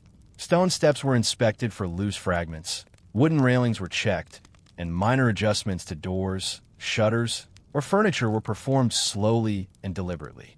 Each movement was coordinated with attention to body, environment, and the sensory feedback provided by the materials themselves. These tasks, though ordinary, were integrated into the larger rhythm of early morning, sustaining presence, awareness, and subtle endurance. Attendants moved through the courtyards with measured steps. They observed fountains, benches, and pathways carefully, noting the placement of stones, the shifting of shadows, and the delicate traces left by night animals or passing visitors. Movement was deliberate and reflective, each step reinforcing awareness of space, the passage of time, and the interconnection between human presence and the temple's quiet environment. Even seemingly minor interactions were performed with intentional care. When passing one another in corridors or on stairways, priests offered quiet nods or whispered greetings, measured and restrained. These exchanges maintained social harmony without disturbing the overall calm, and each brief acknowledgement was part of a reflective rhythm, integrating presence, observation, and quiet endurance into a seamless flow of activity. Observations of natural elements were also woven into the morning chores. Dew on stone or vegetation glistened in the early light. Gentle breezes carried faint fragrances, and birdsong punctuated the quiet with delicate rhythms.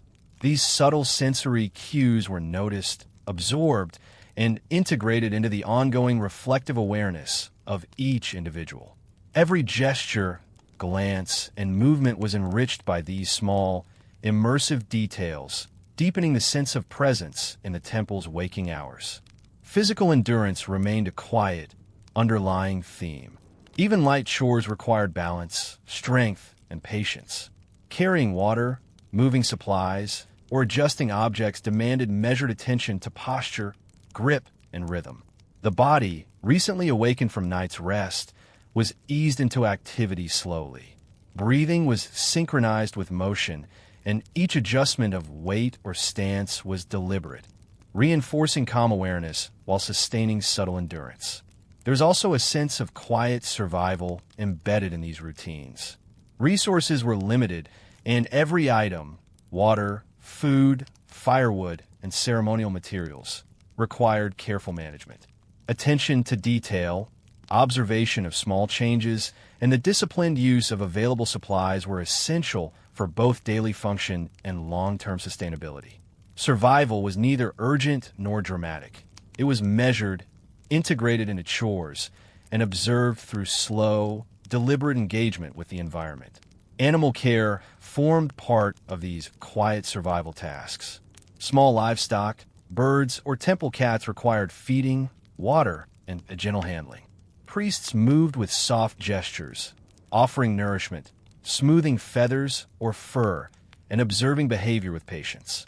Even these simple acts demanded awareness, for animals responded to subtle shifts in human motion, tone, and attention. Movement was slow and careful, reinforcing a reflective rhythm and creating a harmonious coexistence between human and animal life within the temple grounds. Cleaning and organizing extended to ceremonial spaces as well. Stone altars were wiped carefully, incense holders dusted, and ritual implements checked for readiness. Every gesture was slow, deliberate, and infused with quiet mindfulness. These chores were repeated over days, months, and years, forming a cyclical rhythm that linked endurance, attention, and survival in a continuous, immersive practice. The courtyard itself became a site of observation during chores. Movement of air, sunlight, shadows, and the distant flow of water were integrated into the sensory awareness of those working within it. Subtle environmental cues guided motion, posture, and breathing, reinforcing the meditative qualities of routine labor. Even the placement of objects or the adjustment of small stones or plantings was performed with reflective attention, enhancing both the sensory and practical aspects of daily life. Throughout these hours, endurance remained central. Long periods of standing, slow walking, lifting, and bending were balanced with subtle moments of rest. A lean against a wall, a pause to adjust sandals, a soft exhale. These micro-rests sustained both body and mind, allowing slow, deliberate activity to continue without fatigue. The pace was unhurried, reflecting a deep understanding of the limits of human energy and ensuring that the rhythm of early morning chores could persist seamlessly into later routines. By mid-morning, the quiet survival practices of the temple had become deeply ingrained. Each individual moved with measured attentiveness, integrating chore, observation, and endurance into a cohesive, reflective experience. The environment, stone, water, light, shadow, and air, provided constant sensory input, guiding movement and sustaining awareness. Life in these hours was slow, deliberate, and fully immersed, forming a gentle bridge between night's vigilance and day's ongoing rhythm. As morning unfolded fully, the temple's rhythm settled into a steady, deliberate cadence. Light filled the courtyards, rooms, and corridors, revealing every stone, every subtle shift in shadow, and every gentle movement. This was a time of slower activity, marked by the soft repetition of daily routines and careful, reflective observation. Priests and attendants moved with measured attention, balancing minor labor with moments of quiet mindfulness, sustaining the gentle continuity that had begun at dawn. Walking through the courtyard, priests observed the effects of early sunlight on stone and water. Flagstones warmed gradually under the rays, while fountains glimmered with shifting reflections. Gentle breezes carried the scent of incense, damp earth, and the faint aroma of morning meals. These subtle sensory cues guided movements, encouraging a calm awareness of the surroundings and reinforcing the reflective pace of the mid-morning. Every glance, every breath, every step was integrated into a rhythm of gentle observation and measured action. Tasks were performed in a deliberate sequence. Priests adjusted mats and cushions in meditation rooms, checked ritual implements for cleanliness and readiness, and prepared spaces for ceremonies later in the day. Each action was executed slowly, with attention to detail and the tactile feedback of materials under fingers or hands. Even the simple folding of a cloth or the arrangement of small vessels demanded care and mindfulness, reinforcing a meditative approach to daily chores. Observation extended beyond the immediate environment. From windows, walkways, and towers overlooking the courtyard, priests noticed the subtle movement of animals, the gentle sway of plants, and the shifting patterns of sunlight. The gradual changes in illumination were integrated into awareness, providing markers of time and guiding posture, movement, and breathing. The observer became attuned to both immediate and distant cues, sustaining a continuous awareness that was immersive yet gentle. In addition to physical tasks, priests spent this time in quiet study and reflection. Scrolls, tablets, or other instructional materials were examined slowly, each word absorbed deliberately. Reading and study were approached with patience, reinforcing mental endurance and the continuity of attentiveness developed through the long night and early morning routines. Even turning pages or rolling scrolls was performed in a calm, rhythmic manner, integrating tactile sensation with cognitive focus. Movement within the temple remained soft and restrained. Steps on stone floors were measured. Robes brushed lightly against walls and doorways. The soft clink of ceremonial objects was minimized. Even minor interactions were gentle. A nod, a quiet word, or a shared glance maintained social harmony without breaking the overarching calm of the environment. These small gestures reinforced a reflective, immersive rhythm, sustaining attentiveness while preventing fatigue or haste. Mid-morning also allowed for the gentle maintenance of temple grounds. Courtyards, walkways, and fountains were tidied with measured motions. Weeds removed slowly, and stone pathways swept with careful attention. The tactile feedback of broom against stone, the faint rustle of leaves, and the soft impact of water on basins all contributed to a sensory rhythm that linked action with observation, effort with reflection. Even simple chores became meditative practices, sustaining both physical and mental presence. The temple's occupants were attentive to both the visible and the subtle. A slight change in wind direction, a shift in sunlight across a fountain, or the quiet approach of a bird became noteworthy observations, integrated into a slow, immersive understanding of the environment. The mid-morning offered time to notice details overlooked in the busyness of evening and early dawn. The way light touched carvings, the subtle temperature differences along stone corridors, or the faint patterns of dust motes in the air. Breathing and posture were consciously adjusted throughout these routines. Deep, measured inhalations aligned with deliberate movements, while exhalations were synchronized with minor tasks. This awareness of body and breath reinforced endurance, calm, and attentiveness, supporting both the physical and mental demands of long hours. Each gesture, no matter how small, became part of a coherent rhythm that linked labor, observation, and reflection seamlessly. Even meal preparation during mid-morning was deliberate. Portions were arranged carefully, water poured slowly, and the soft chopping of fruits or bread was harmonized with a steady pace. Eating itself was mindful. Every bite chewed thoroughly, every sip of water appreciated, and every moment of nourishment integrated into awareness. These subtle practices supported health and endurance, while sustaining the slow, immersive tempo of the temple's mid-morning life. Observation extended to interactions with others. Companions moving through the temple were noticed with soft awareness. The sway of a robe, the gentle shuffle of sandals, the quiet hum of a chant or prayer. Attention was given without intrusion, allowing human presence to be acknowledged, integrated, and harmonized within the environment. Social rhythms were subtle, measured, and respectful, maintaining calm cohesion throughout the temple. By mid-morning, sunlight had fully warmed the stone surfaces, highlighting textures, colors, and imperfections with gentle clarity. Shadows deepened in corners and recesses, producing a visual rhythm that required attention and careful observation. Priests used this illumination to guide tasks, refine gestures, and integrate subtle visual cues into their work. Every shadow, reflection, and sunbeam became part of a continuous sensory engagement, extending awareness and reinforcing the reflective, immersive tempo. Attention to detail remained central. Whether adjusting ceremonial garments, smoothing the surface of stone altars, or checking water levels in fountains, every motion was deliberate, attentive, and measured.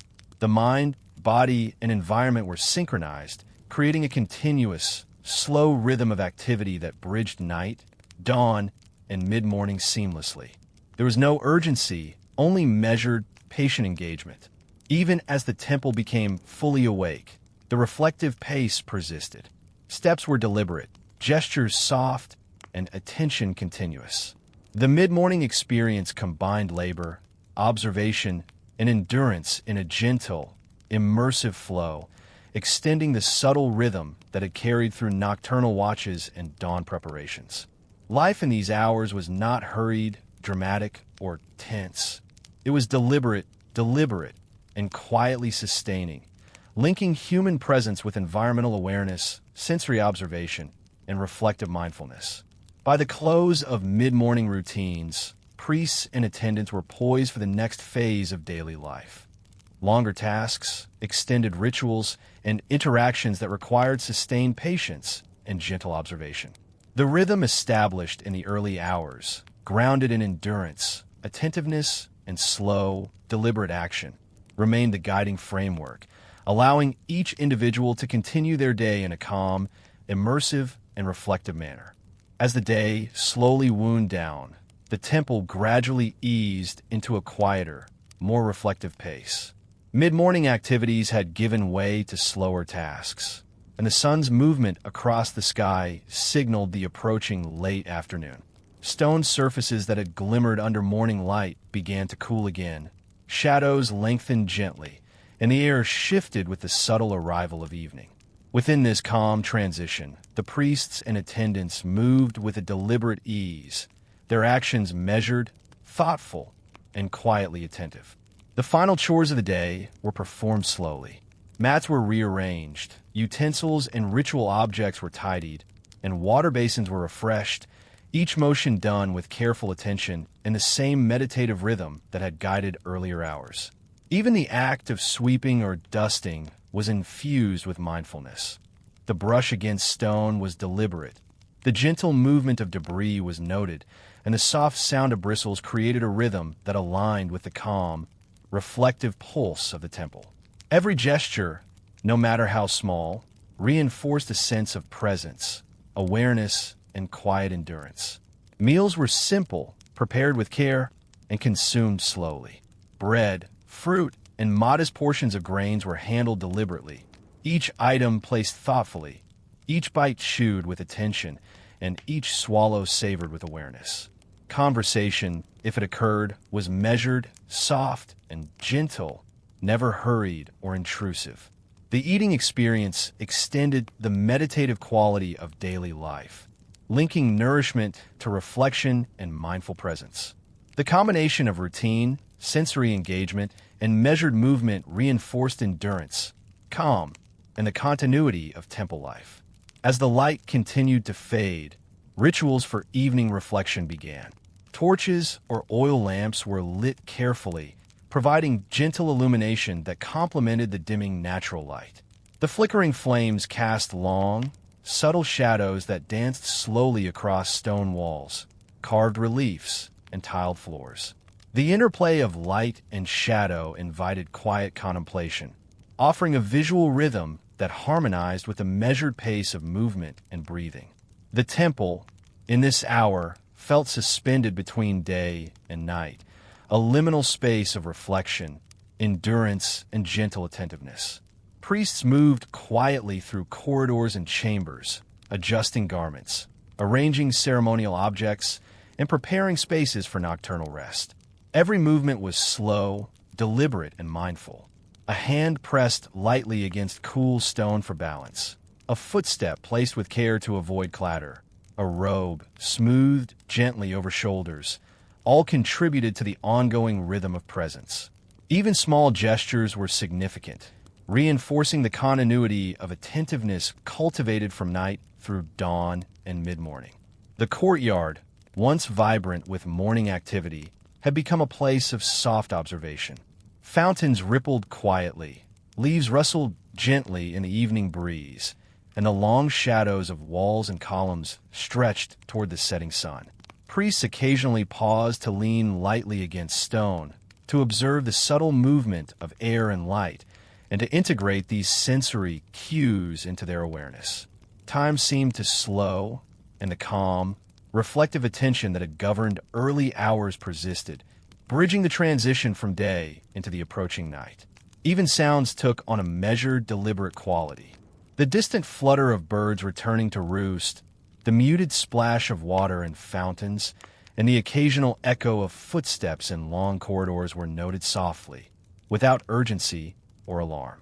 These cues reinforced both environmental awareness and internal reflection, creating a continuous, immersive sensory experience. Listening became a gentle meditation, reinforcing the calm rhythm of the temple while sustaining attentiveness to subtle, ordinary signals. As evening progressed, the priests prepared for nocturnal rest. Mats were arranged with care, blankets folded or spread, and spaces ready to provide warmth and comfort against the coolness of stone.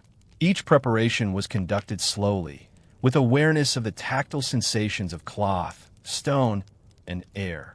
Breathing was synchronized with movement, reinforcing a sense of presence and creating a smooth, meditative transition from active labor to quiet repose. Reflective observation continued even as rest approached. Priests noticed the way evening light softened reliefs on walls, how shadows shifted subtly across the floors, and the faint glimmer of oil lamps in niches. Attention was gentle and non-intrusive, integrating both environmental cues and bodily sensations into a reflective awareness. The long day's rhythm was preserved in this quiet observation, linking memory, sensation, and endurance into a seamless whole. Evening rituals, though brief and calm, provided another layer of reflective activity. Simple prayers, soft chants, or quiet meditations were performed with deliberate pacing, allowing the mind and body to align with the gentle transition into night. Movements were slow and precise, hands folded, objects placed carefully, and gestures repeated in a measured rhythm. These rituals reinforced continuity, attentiveness, and the quiet endurance that had defined the temple's daily life. As darkness deepened, torches and lamps were extinguished gradually, leaving only the faintest glimmers of light or moonlit shadows to guide the final movements. Priests settled onto mats and cushions with careful adjustments, folding blankets over themselves or arranging small items for comfort and convenience. Every motion was considered, slow, and deliberate. Even the simple act of lying down became part of a reflective practice, acknowledging the body's fatigue while sustaining gentle awareness. The sensations of the body at rest became central to the experience of evening. Limbs were stretched subtly, shoulders relaxed, and breathing deepened. The cool touch of stone beneath, the soft texture of cloth above, and the faint ambient sounds of the temple were all noticed and integrated into awareness. Time stretched quietly. The body and mind settled into a measured, enduring rhythm, preparing for a night of slow recovery and reflective rest. Sleep approached gradually. It was not abrupt, hurried, or forced, but gentle and patient. The mind and body allowed the rhythm of the day, the continuity of the temple, and the reflective awareness of surroundings to flow seamlessly into repose. Thoughts moved slowly, attention to the senses softened, and breathing became steady and regular. Even as consciousness faded, the gentle endurance and mindful observation of the day persisted, forming a subtle continuity that connected night, dawn, and day into an immersive, calm experience. Some did not awaken again as the night deepened, a quiet reality of life that was acknowledged but not dramatized. Winter decided quietly. Life continued for those present, guided by reflective awareness, endurance, and a slow, deliberate rhythm. Each night, each morning, and each day were linked through these measured cycles, creating an enduring pattern of attentive presence and gentle survival. By the end of the day, the temple existed in perfect harmony with its rhythms. The interplay of light and shadow, the gentle movement of air, the quiet presence of its inhabitants, and a steady, reflective practice of daily life. This harmony encouraged both body and mind to rest fully, knowing that every chore, observation, and movement had been completed with care, patience, and attentiveness. The gentle tempo of life allowed for renewal, calm reflection, and the slow immersion into the rest that night provided. The temple, silent and serene, seemed to breathe along with its occupants. Stone and wood, water and air, light and shadow, all were part of a continuous, reflective rhythm. Observers could rest with assurance, aware that the measured practices of the day had preserved order, endurance, and calm awareness. The quiet of night, the gentle shadows, and the soft touch of evening combined to create an environment of immersive reflection and serene continuity. In these final hours, the mind softened, breathing steadied, and the body aligned with the long cycles of daily life. The reflective pace of the temple, cultivated from night through morning and into the quiet of evening, allowed sleep to arrive naturally, gently, and with the reassurance of continuity. There was no rush, no sudden activity, no need for urgency. Presence, endurance, and careful observation had carried the day, and now gentle rest completed the cycle. The day concluded quietly. Every element, the calm rhythm of life, the reflective attentiveness to surroundings, and the gentle endurance of body and mind, encouraged slow immersion into rest. Sleep, when it came, was deep, untroubled, and reflective, shaped by the continuous, measured presence that had defined the temple's life.